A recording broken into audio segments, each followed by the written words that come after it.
વૈરાગ્યને જાગૃત કરવા માટે લૌકિક સુખમાં કેટલાક દુઃખ છે તેનું વર્ણન આ અધ્યાયમાં કર્યું છે। બાળકને મોટો કરતા માને બહુ સહન કરવું પડે, મારે સગર્ભા થવું નથી, હું વાંજણી છું તે સારું છે, હું વાંજણી છું તે બહુ સારું છે। પણ ઘરમાં આવ્યા પછી મને પૂછશે તો હું શું જવાબ આપીશ? ધુંધલીની નાની બેન તેને મળવા આવી હતી। બેનને તેને કહ્યું તમારે બનેવી ફળ લઈ આવ્યા, મને કહ્યું કે આ ફળ ખા એટલે છોકરો થશે, મારે આ ફળ ખાવું નથી। બેને તેને સલાહ આપી કે આ ફળ તું ગાયને ખવડાવી દે, જે કાંઈ થવાનું હશે તે ગાયને થશે, તને કાંઈ થશે નહીં, મારા પેટમાં ગર્ભ છે, 2-4 મહિના પછી તે થોડા દિવસ હું ઘરમાં રાખીશ અને તને આપીશ, તો આજથી નાટક કર કે મેં બહુ ફળ ખાધું છે અને તને ગર્ભ રહ્યો છે। આત્મદેવ તો બિચારો ભોળ્યો છે, તેમને ક્યાં અકલ છે? બુદ્ધિની નાની બેન મન છે ને મન બુદ્ધિને ખોટું સમજાવે, મન અનેક વાર છત્રે છે, બુદ્ધિ મનની સલાહ લે તો દુઃખી થાય છે, મનમાં વિશ્વાસ રાખનારને મન ખાડામાં પણ ઉતારે છે, દગો કરે છે। ધુંધલીએ ફળ ખાધું નહીં, તેણે તે ગાયને ખવડાવ્યું।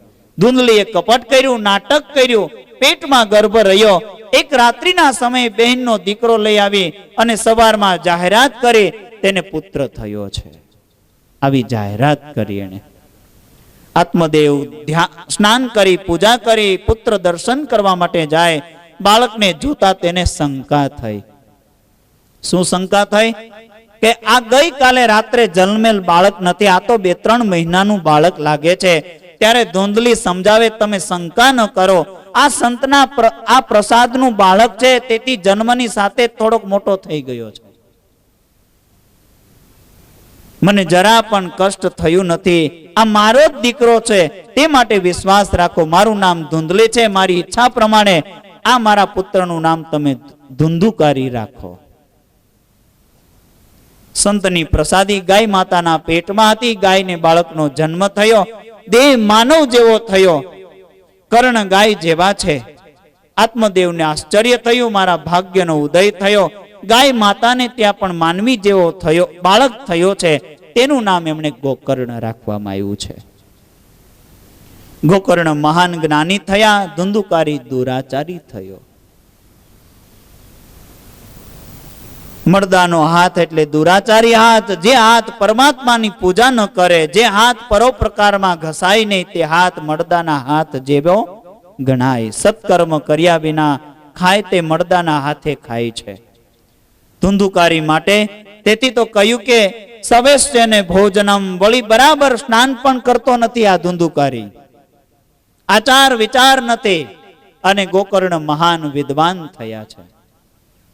આપણા શાસ્ત્રમાં સ્નાનના 3 ભેદ માન્યા છે, ઋષિ સ્નાન અને માનવ સ્નાન અને રાક્ષસી સ્નાન।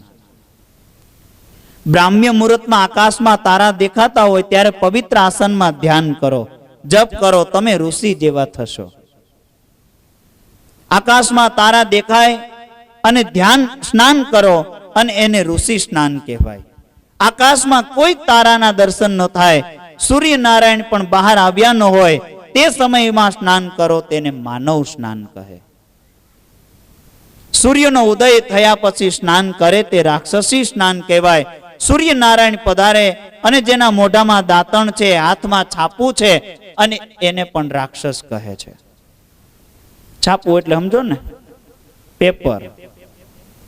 સૂર્યનારાયણ નું અપમાન કરે એના જેવું કોઈ પાપી નથી। સૂર્યનારાયણ બુદ્ધિના માલિક દેવ છે, સૂર્યનારાયણ નું અપમાન કરવાથી બુદ્ધિ બગડે છે। સૂર્યનારાયણ પ્રત્યક્ષ ભગવાન છે, બીજા બધા દેવ ભાવનાથી દર્શન આપે છે, પણ સૂર્યનારાયણ માટે ભાવના કરવાની જરૂર પડતી નથી, એ આજે પણ પ્રત્યક્ષ આપણને દર્શન આપે છે। ધુંધુકારી પંચેન્દ્રિયમાં ફસાયો, નાલાયક દીકરો મા બાપને રડાવે। ધુંધુકારી એ ઘરની સંગલી સંપત્તિ વાપરી નાખી પૈસા માટે, હવે તો માતા પિતાને પણ મારવા લાગ્યો। આત્મદેવ બહુ દુઃખી થયો। ગોકર્ણ તેમને સમજાવે, પિતાજી પિતાજી બહુ ગઈ, થોડી રહી, હજુ તમને ઘર છોડવાની ઈચ્છા થતી નથી? મૃત્યુ માથે છે, કાળ ધક્કો મારશે ત્યારે હાયાઈ કરતા છોડવું પડશે, તો સમજીને છોડો તો શું વાંધો. આત્મદેવ નદી કિનારે ગયા, ત્યાં આખો દિવસ ભક્તિ કરે, 10મા સ્કંદનો પ્રેમથી પાઠ કરે છે. 11 કલાક એક આસન ઉપર બેસી બરાબર શાંતિથી 10મા સ્કંદનો પાઠ કરે છે. કેટલાક બહુ ઉતાવળ કરે તો 8 થી 9 કલાકમાં 8 પૂરો થાય. આત્મદેવ સવારે પાઠનો પ્રારંભ કરે, ઠેઠ સાયંકાળે પાઠનો પૂરું કરે. આખો દિવસ જગતને ભૂલે, પરમાત્મામાં તન્મય થાય, કંદમૂળ ફળ ખાય છે. ઘણા વર્ષો સુધી આત્મદેવ ભક્તિ કરે. ધીરે ધીરે મન શુદ્ધ થયું. મન અતિ શુદ્ધ થાય ત્યારે પરમાત્માના દર્શનની તીવ્ર ઈચ્છા જાગે છે. મન મેલું છે તેથી સંસારમાં રમે છે. મન અતિ શુદ્ધ થાય તો પરમાત્માના દર્શનની ભાવના જાગે છે. સંસારનો બહુ અનુભવ થયો, હવે આ જગતમાં રહેવું નથી, મારે ભગવાનના ચરણે જવું છે.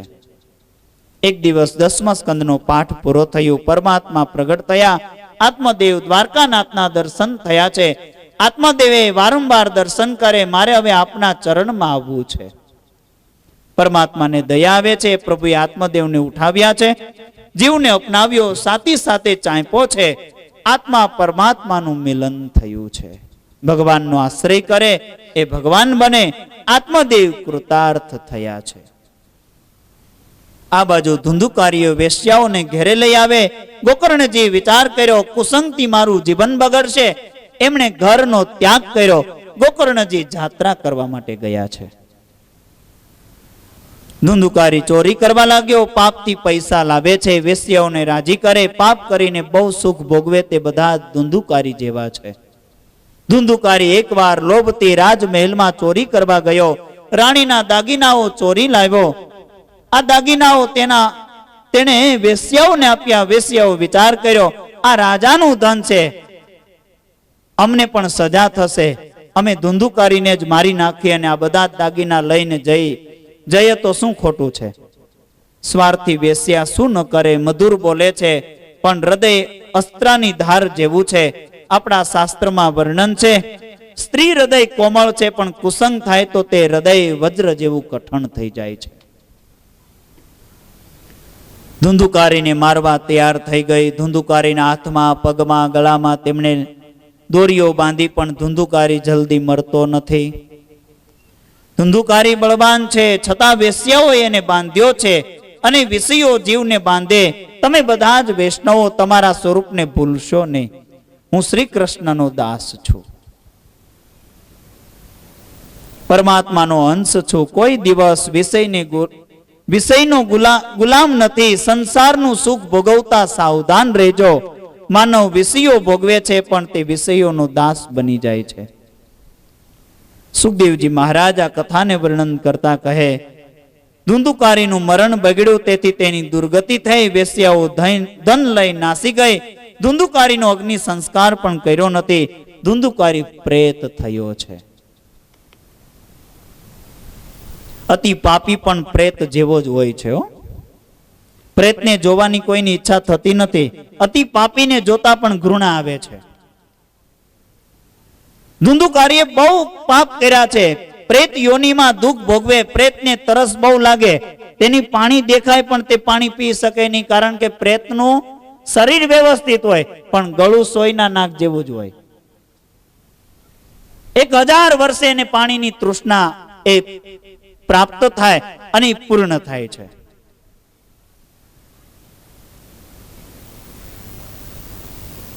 પ્રેત યોનિમાં અતિ દુઃખ છે. અનેક વર્ષો સુધી પ્રેત યોનિમાં ધુંધુકારીએ દુઃખ ભોગવ્યું.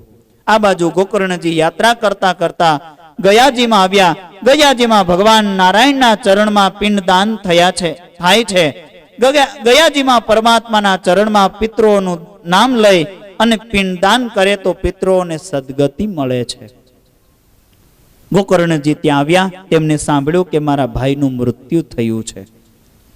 ગોકર્ણજીએ ધુંધુકારીનું શ્રાદ્ધ કર્યું, પિંડદાન કર્યું. પછી ગોકર્ણજીએ જાત્રા કરીને જન્મભૂમિમાં આવ્યા.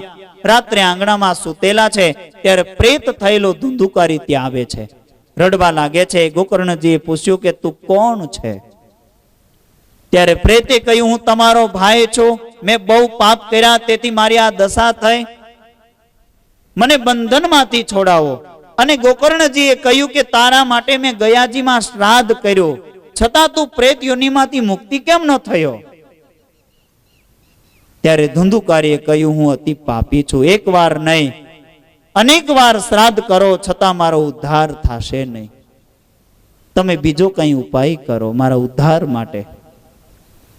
ગોકર્ણજી આશ્ચર્ય થયું. એમણે કહ્યું, આવતીકાલે હું સૂર્યનારાયણને પૂછીશ. સૂર્યનારાયણ એ બ્રાહ્મણના ગુરુ છે.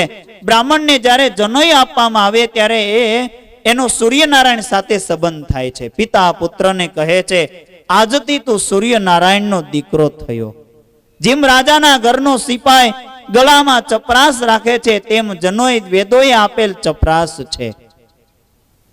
પરમાત્માના નારાયણનો દાસ, પરમાત્મા નારાયણનો દાસ છું. કેટલાક જનોઈને એમ સમજે છે કે આ ચાવી લટકાડવા માટે બહુ સારું સાધન છે.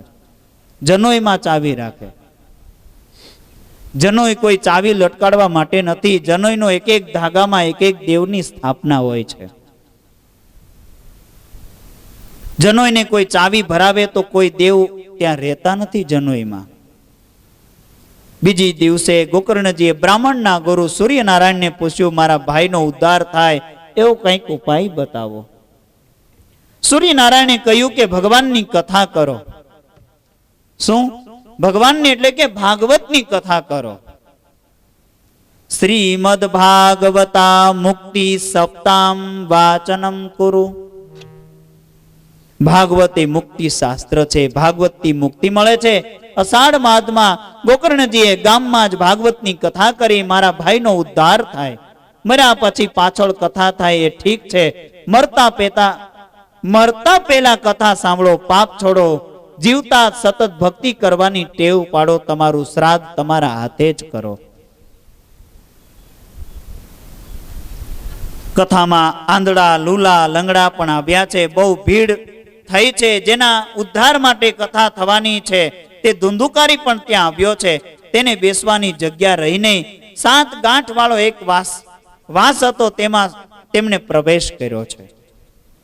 ત્યાં બેસીને તે કથા સાંભળે છે. પ્રત્યેક દિવસે વાંસની એક ગાંઠ તૂટે છે. 7 દિવસે 7 ગાંઠ તૂટી છે. ધરતીએ પણ માગ આપ્યો નહીં. જોવો તો ખરા, એટલો પ્રેત હતો, એટલો પાપિયા માણસ હતો. એને વાંસમાં પણ વાંસમાં વાસ કરવો પડ્યો. 7મા દિવસે ગોકર્ણજીએ પરીક્ષિત રાજાના મોક્ષની કથા સંભળાવી. ત્યારે 7 ગાંઠ વાળો વાંસ ફાટી ગયો અને વાંસમાંથી તેજસ્વી દિવ્ય પુરુષ બહાર આવ્યો. તે ભાગવતને વારંવાર વંદન કરે. ધન્ય છે આ ભાગવતની કથાને, ધન્ય છે આ સુખદેવજી મહારાજને કે મારા જેવા અતિ પાપીનો પણ છુટકારો થયો. ગોકર્ણજીને તેને ઓળખી શક્યા નહીં. પૂછે છે, તમે કોણ છો? ત્યારે તેણે કહ્યું, મને ના ઓળખ્યો? હું તમારો ભાઈ છું. ધુંધુકારીને સદગતિ મળે છે. તે વિમાનમાં બેસીને પ્રભુના ધામમાં જાય. ત્યારે ગોકર્ણજીને આશ્ચર્ય થયું. તેમણે પૂછ્યું કે આ શ્રોતાઓએ પણ કથા સાંભળી છે, છતાં એકને જ કેમ તમે વિમાનમાં કેમ બેસાડ્યા? ત્યારે પરમાત્માના પાર્ષદોએ કહ્યું કે ધુંધુકારીએ જે કથા સાંભળી તેવી બીજા કોઈએ કથા સાંભળી નથી. એટલે સમજો આ કથાથી. તમે જો ભાઈ છેલ્લા દિવસે મુક્તિનું વિમાન આવે, કદાચ આવે તો વચ્ચે એટલા માટે રાખી, કદાચ આવે તો એકાદા 2 જણાનું મુક્તિ થાય ને ફરી પાછું નકર પછી બેસાડવી પડે. એની કરતા અત્યારથી જ વિચારજો કે આપણે વ્યવસ્થિત સાંભળીએ. પરમાત્માએ ધુંધુકારીએ કહ્યું છે કે કથા સાંભળી તેવી બીજા કોઈ સાંભળી નહીં. એને બરાબર ઉપવાસ કર્યો. ઉપ શબ્દનો અર્થ થાય છે સમીપમાં, વાસનો અર્થ થાય છે રહેવું. મનથી પરમાત્માના ચરણમાં વાસે એ જ ઉપવાસ. પરમાત્માના શરણમાં તન્મય થવા માટે ઉપવાસ કરવાનો છે. મનથી જે પરમાત્માના ચરણમાં રહે છે, મનથી જે ભગવાનના ધામમાં રહે છે, તેનો જ ઉપવાસ બરાબર છે. ધુંધુકારીએ બરાબર ઉપવાસ કરીને કથા સાંભળી, કથાનું મનન કર્યું. ધુંધુકારીના જેવી કથા અન્ય કોઈ સાંભળી નહીં, કથાનું મનન કર્યું નથી. એકાગ્ર ચિત્તથી શ્રવણ અને ત્યારબાદ મનન કરવાથી જ્ઞાન દ્રઢ થાય છે. પ્રમાદથી કરેલું શ્રવણ એ વ્યર્થ થાય છે. આ લોકોએ કથા બરાબર સાંભળી નથી, કથામાં બેઠા હતા પણ મન ન હોય તો એ શ્રવણ શા કામનું?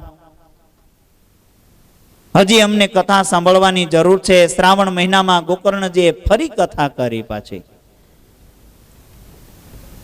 લોકોએ નિશ્ચય કર્યો, એકવાર ભૂલ થઈ, હવે સાવધાન થઈને કથા સાંભળવી છે. આ સમય ભાગવતના શ્રવણ માટે યોગ્ય છે.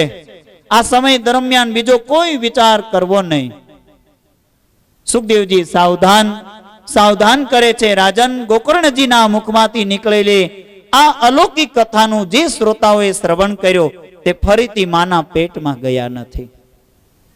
ભાગવતે ભવ રોગની દવા છે. ભાગવતની કથા સાંભળવાથી જ્ઞાન વૈરાગ્ય સાથે ભક્તિ જાગૃત થાય. અતિ દુઃખમાં માનવ ભક્તિ કરે. માનવમાં જ્ઞાન વૈરાગ્ય છે પણ એ મૂર્છામાં છે. જ્ઞાન વૈરાગ્ય સાથે જે ભક્તિને જાગૃત કરવા માટે આ કથા છે. ભાગવત એવો ગ્રંથ નથી જે મર્યા પછી પણ મુક્તિ અપાવે.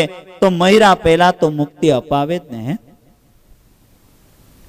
5 અધ્યાયમાં મહાત્મ્યની કથા સંભળાવી, 6થા અધ્યાયમાં વિધિ સમજાવી. કથા સાંભળવાની ઈચ્છા થાય તો ગમે તે સમય સારો. હો ભાઈ, કથા સાંભળવાની તમને ઈચ્છા થાય તો એવું ન સમજવું ચૈત્ર મહિનો જ હોવો જોઈએ કે પછી શ્રાવણ મહિનો જ હોવો જોઈએ. કોઈ પણ સમયે કથા સાંભળી શકાય. વક્તા બ્રહ્મનિષ્ઠ હોવા જોઈએ. હવે વક્તા અને શ્રોતાના 1 અધ્યાયની કથા છે. મહાત્મ્યની કથા અહીં પૂર્ણ થવા આવે છે. સુખદેવજી મહારાજના આસનમાં બેસનારમાં વૈરાગ્ય હોય. વૈરાગ્ય વિના શબ્દોમાં શક્તિ આવતી નથી. ભક્તો, વક્તાના આંખ મન અતિ શુદ્ધ હોવા જોઈએ. સુખદેવજી જગતને જોતા હતા પણ નિર્વિકાર હતા. આપણે જગતને જોઈએ છે ત્યારે આંખમાં વિકાર આવે. સુખદેવજી બ્રહ્મ દ્રષ્ટિ સ્થિર કરી હતી. દરેક સ્ત્રી અને પુરુષને એ ભગવત ભાવથી જ જોતા હતા. પ્રત્યેક સ્ત્રી અને પુરુષને ભગવત ભાવથી જુઓ. વૈરાગ્ય એટલે શું? ભોગના અનેક પદાર્થો મળે તેમાં છતાં મન તેમાં જાય નહીં, તેને વૈરાગ્ય કહે. જગતને છોડવાની જરૂર નથી, પરંતુ જગતને તમે જે દ્રષ્ટિથી જુઓ છો તેને છોડવાની જરૂર છે. જગતને કામ દ્રષ્ટિથી અને ભોગ દ્રષ્ટિથી ન જુઓ. વક્તાનું બ્રાહ્મણ શરીર હોય. કેવળ જાતનો બ્રાહ્મણ નહીં પણ ત્રણેય સમય સંધ્યા કરે. વક્તા ધીર ગંભીર હોવો જોઈએ. દ્રષ્ટાંત કુશળ હોવો જોઈએ. છેલ્લું લક્ષણ બતાવ્યું, વક્તા નિસ્પૃહી હોવો જોઈએ. કથાના પ્રારંભમાં વક્તા ગણપતિની પૂજા કરે, પુણ્યવાચન કરે, વિધિવત કથા કરે, વિદ્વાન બ્રાહ્મણોને બેસાડી અને ભાગવતના 18,000 શ્લોકનો પાઠ કરાવે, સત્ય ભાષણ કરે, પ્રત્યેક ઇન્દ્રિયોથી બ્રહ્મચર્યનું પાલન કરે. સરળ ભાષામાં સત્ય ભાષણમાં વક્તા વિવેકથી કથા કરે. કીર્તન ભક્તિથી વક્તા ભગવત ગુણગાન કરે છે. સનત કુમારોએ તે પછી નારદજીને ભાગવત કથા સંભળાવી. પરમાનંદ થયો છે. જ્યાં આનંદ ભાગવત કથામાં આવે છે તે આનંદ વૈકુંઠમાં પણ મળતો નથી. ભક્તિ, જ્ઞાન અને વૈરાગ્ય પુષ્ટ થયા. પૂર્ણાવતી સમયે પરમાત્મા ત્યાં પધાર્યા. ભક્તોનું દિવ્ય સંકીર્તન થયું. પરમાત્માએ કહ્યું, તમારા કથા કીર્તનથી હું અતિ પ્રસન્ન થયો. તમે કઈ વરદાન માંગો. ત્યારે સનત કુમારોએ માગ્યું છે, જે વૈષ્ણવ શ્રી કૃષ્ણ કથા શ્રવણ કરે, શ્રી કૃષ્ણ કીર્તન કરે, પ્રેમથી શ્રી કૃષ્ણ સેવા કરે, એવા વૈષ્ણવના હૃદયમાં આપ બિરાજજો. તથાસ્તુ કહી હરિ અંતર ધ્યાન થયા. સુતજી સાવધાન કરે. વક્તા શ્રોતા પ્રેમથી કીર્તન કરે તો યમરાજાની આજ્ઞા છે એવો વૈષ્ણવો કદી જમપુરીમાં જતા નથી. વૈકુંઠમાં જાય. કથા નામ સંકીર્તનથી અહીં પરિપૂર્ણ થાય છે. કથા વક્તા શ્રોતાને પાપને બાળનારી છે. શ્રીમદ ભાગવત જે પદ્મ પુરાણની અંદર ભાગવતજીનું થોડુંક મહાત્મ્યની કથા બતાવવામાં આવી છે. એ કથા મહાત્મ્યની કથા પૂર્ણ થઈ છે. આવો 2 મિનિટ ભગવાનનું થોડુંક નામ સંકીર્તન. આવો પ્રથમ સ્કંદનો થોડોક સારાંશ હું તમને આપી અને પછી આપણે કથાને વિરામ આપીએ. આવો 2 જ મિનિટ હરિનામ સંકીર્તન. શ્રીમન્નારાયણ નારાયણ નારાયણ શ્રીમન્નારાયણ નારાયણ નારાયણ શ્રીમન્નારાયણ નારાયણ નારાયણ શ્રીમન્નારાયણ નારાયણ નારાયણ લક્ષ્મી નારાયણ નારાયણ નારાયણ લક્ષ્મી નારાયણ નારાયણ નારાયણ. ભગવાનનું નામ સંકીર્તન આવે એટલે સમજો ભાગવતજીમાં આજ્ઞા છે અહીંથી વક્તા બોલાવે. એટલા માટે તો ભાગવતજીમાં એક વાત લખી છે વ્યાસજીએ કે બધા જ ગુરુઓ કરતા વક્તા શ્રેષ્ઠ એ જગતનો મોટો ગુરુ છે. કારણ કે એક વ્યક્તિ ભગવાનનું નામ સંકીર્તન અહીંથી કરાવે અને હજારો માણસો એ નામનું સંકીર્તન કરે. એ મંત્ર કેટલો બળિયો બને છે. એક વ્યક્તિ નામ અહીંથી લેવરાવે અને એક સાથે 1 લાખ પબ્લિક જ્યારે લેતી હોય તો એ કેટલું થાય? એક નારાયણ સ્વામી નારાયણ નારાયણ નારાયણ સ્વામી નારાયણ નારાયણ નારાયણ સ્વામી નારાયણ નારાયણ નારાયણ સ્વામી નારાયણ નારાયણ નારાયણ સ્વામી નારાયણ નારાયણ નારાયણ સ્વામી નારાયણ નારાયણ નારાયણ સ્વામી નારાયણ નારાયણ નારાયણ સ્વામી નારાયણ નારાયણ નારાયણ નારાયણ નારાયણ નારાયણ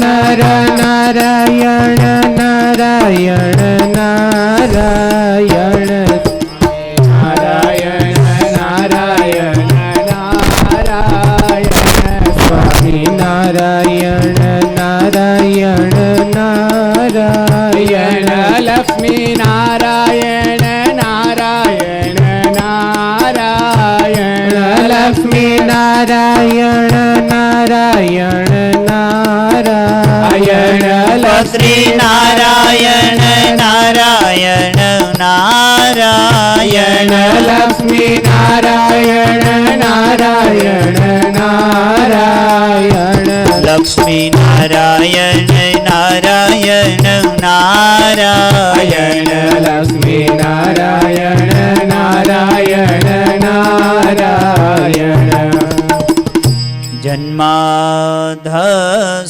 યતો ન યાદિ તરત ચાલસે સ્વવિઘ્નેશ્વરા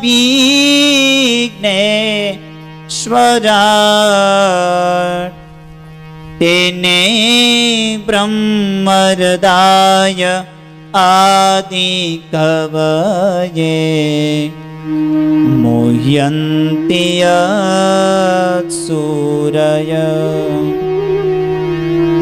તેજો વારી મુદામ યથા વિનિમયો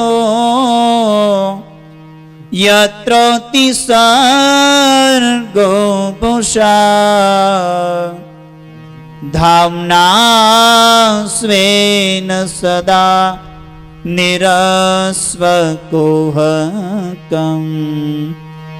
સત્યમ પરમ ધીમહિ. શ્રીમદ ભાગવતના આ પ્રથમ સ્કંદનો પ્રથમ મંગલાચરણ છે. આવા 3 મંગલાચરણ ભાગવતજીની અંદર આવે છે. પ્રથમ સ્કંદમાં પ્રથમ એક આ મંગલાચરણ અને ત્યાર પછી એ વચ્ચે ત્રીજા સ્કંદમાં આવે છે અને એક છેલ્લે અંતમાં એક આ મંગલાચરણ આવે છે સૂતજીનું. પરમાત્મા શ્રી કૃષ્ણનું ધ્યાન કરવાથી મન શુદ્ધ થાય છે, સંસારનું ધ્યાન કરવાથી મન બગડે છે. આ પ્રથમ સ્કંદની અંદર હવે દિવ્ય ભગવાનના ભક્તોની કથા છે, જેમાં પરીક્ષિત મહારાજાના જન્મ કર્મની કથા છે. એવી આ પરમાત્માના મંગલમય આ કથાની અહીં શરૂઆત થાય છે. મહાત્માને આપણે સાંભળ્યા સવારમાં, જે રીતે મેં તમને શબ્દની વાત કરતા કીધો કે ભાગવત એટલે શું, કે ભા એટલે ભક્તિ, ગ એટલે જ્ઞાન, વ એટલે વૈરાગ્ય, ત એટલે તપ. આ બધું જ આપણને પ્રાપ્ત થાય. સંકીર્તન, ભક્તિ, વૈરાગ્ય, તપ, ધ્યાન, યોગ, આ બધું જ અહીંથી આપણને પ્રાપ્ત થાય. એવું એક મહાત્માનું આપણે સાધારણ 5 અધ્યાયની એક વાત આપણે અહીં કરી. 6ઠા અધ્યાયમાં થોડોક વિધિ આપણે સાંભળ્યો. હવે ભગવાનના મહાભારતના અમુક અંશ થોડાક દ્રષ્ટાંતો દ્વારા સુંદર મજાની અહીં રોચક બનાવવા માટે વેદ વ્યાસજીએ થોડુંક મહાભારતનો અંશ અહીં લીધો છે, જેમાં દ્રૌપદીના 5 પુત્રોના વધની કથા છે. પરીક્ષિત રાજાના ઉત્તરાના, એમના માતા ઉત્તરાના ઉદરથી એમનો જન્મ થાય એની કથા છે. કારણ કે છતાંય એ બ્રાહ્મણે જ્યારે ધનુષ્ય ફેંકે એવી રીતે તીર ફેંકે છે, એ વખતે બ્રહ્માસ્ત્ર જ્યારે ફેંકે છે અને ભગવાન સ્વયં કૃષ્ણ કેવી રીતે એમને ઉગારે છે, પાંડવ વંશનું રક્ષણ કરે છે, પાંડવ રક્ષણ કેવી રીતે કરે, એવું આ પ્રથમ સ્કંદની અંદર આવે છે આ કથા. સંતોનું હૃદય ગંગાજળ જેવું શુદ્ધ હોય છે. સંતો સંસારમાં રહે પણ સંસારનું ધ્યાન કરતા નથી, પરમાત્માના મંગલમય સ્વરૂપનું ધ્યાન કરે છે. વ્યાસજીની આમાં ચિંતાનું કારણ છે, એ પણ એક કથા છે. મળમૂત્રથી ભરેલું આ શરીર પરમાત્માને મળવા માટે લાયક નથી. આ શરીરથી કોઈ પણ માનવ ભગવાનને મળી શકે એમ નથી. માનવના શરીરમાંથી દુર્ગંધ નીકળે છે, તેથી તો દેવો પણ એનાથી દૂર ઉભા રહે છે. જેનું મૂળ જ અશુદ્ધ છે, એવા માનવ શરીર પાસે દેવોને આવું ગમતું નથી. પરમાત્માનું સતત ધ્યાન કરવું એ વિરક્ત સંતની જેમ આપણા જેવા સાધારણ માનવ માટે શક્ય નથી.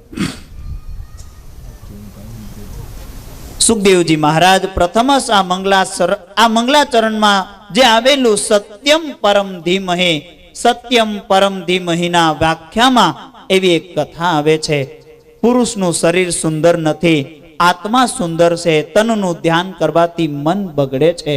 એકવાર મન બગડી જાય તો પછી શુદ્ધ કરવું બહુ કઠિન છે.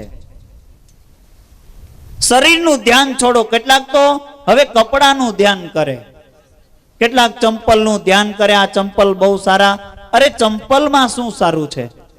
તે ચામડું છે, તેમાં કાંઈ સારું નથી. શુદ્ધ જીવ પરમાત્માનો અંશ છે. પરમાત્મા અતિ સુંદર છે. સત્યમ શિવમ સુંદરમ. પરમાત્મા કલ્યાણકારી છે, પરમાત્મા સત્ય છે.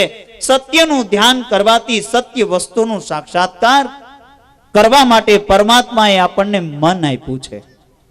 જે સંસારનું ધ્યાન કરે અને પાપ કરવા માટે આપ્યું નથી. મનથી પરમાત્માના મંગલમય સ્વરૂપનું ધ્યાન કરો. થોડી પણ ફુરસત મળે ત્યારે પારકી પંચાયત ન કરો, પરંતુ ધ્યાન કરો. પરમાત્માની પૂજા સર્વે કાળ થઈ શકે નહીં. સ્નાન કરતા પહેલા રાતે 12 વાગ્યા પછી પૂજા કરે એ સારું નથી, પણ ધ્યાન માટે કોઈ સમય નથી. સર્વે કાળ થાય છે ધ્યાન. ઊંઘમાંથી જાગી ગયા અને આપણને એમ થાય કે હવે શું કરવું, તો પૈસાનો બહુ વિચાર કરવો નહીં, ઉઘરાણીનો બહુ વિચાર કરવો નહીં. આપણા દેશમાં મોટામાં મોટી રાણી હોય તો એ ઉઘરાણી છે, એટલે મન શુદ્ધ થતું નથી. સ્નાન કરવાથી તો તનની શુદ્ધિ થાય. તીર્થમાં સ્નાન કરવાથી થોડું પાપ બળે છે, પણ તીર્થમાં સ્નાન કરવાથી બગડેલું મન શુદ્ધ થતું નથી. આ પ્રથમ સ્કંદની કથા છે. બહુ દાન આપવાથી મનની શુદ્ધિ થતી નથી. અન્નદાન, વસ્ત્રદાન ઇત્યાદિ દાન કરે એ સારું છે, પણ દાનથી પુણ્ય વધે છે. આ જન્મમાં દાન આપશો તેનું ફળ બીજા જન્મમાં મળશે, પણ પરમાત્માના દર્શન થશે નહીં. મોટા રાજાઓ ખૂબ દાન આપતા હતા, પણ એમને પરમાત્માના દર્શન થયા નથી. મન શુદ્ધ થાય ત્યારે જ પરમાત્માના દર્શન થાય છે. એમને પરમાત્માનું દર્શન થતા નથી અને સંસારનું ધ્યાન કરવાથી બગડેલું મન એ પરમાત્માનું ધ્યાન કરવાથી જ શુદ્ધ થાય છે. પરમાત્મા ધ્યાનથી મળે છે, દાનથી મળતા નથી. પરમાત્માના મંગલમય સ્વરૂપનું ધ્યાન કરવાની ટેવ પાડો. જે સ્વરૂપ તમને ગમે છે, જે સ્વરૂપના દર્શન કરવાથી તૃપ્તિ થતી નથી, જે સ્વરૂપના દર્શન કરતા હૃદય પીગળે છે, હૃદયમાં પ્રેમ જાગે છે, તે સ્વરૂપનું ધ્યાન કરો. કેટલાકને બાલકૃષ્ણલાલનું, કેટલાકને ભગવાન નારાયણનું, કેટલાકને શિવજીનું સ્વરૂપ ગમે, તો અમુક સ્વરૂપનું ધ્યાન કરો એમ વ્યાસજી કહેતા નથી. અરે શંખ અને ચક્ર અને ગદા અને પદ્મ હાથમાં હોય એને જ ઈશ્વર કહેવાય? હાથમાં ત્રિશૂળ ધારણ કરનાર ઈશ્વર નથી? ધનુષ્ય બાણ હાથમાં હોય તે ઈશ્વર નથી? ઈશ્વર કોઈ એક સ્વરૂપ નક્કી કર્યું નથી. એક એવા સ્વરૂપમાં દેખાય તે જ ઈશ્વર કહેવાય. જગતમાં જેટલા સ્વરૂપો દેખાય તે બધા જ પરમાત્માના સ્વરૂપો છે. આકાર ભલે ભિન્ન દેખાય પણ તે સર્વે પ્રકારના આકારમાં ઈશ્વર તત્વ એક જ છે. માળામાં ફૂલ અનેક છે, અનેક પ્રકારના છે, પણ ધાગો એક જ છે. ગીતાજીમાં ભગવાને આજ્ઞા કરી છે, આકારો જુદા જુદા છે પણ સર્વમાં રહેલું ઈશ્વર તત્વ તો એક જ હોય છે. ગાય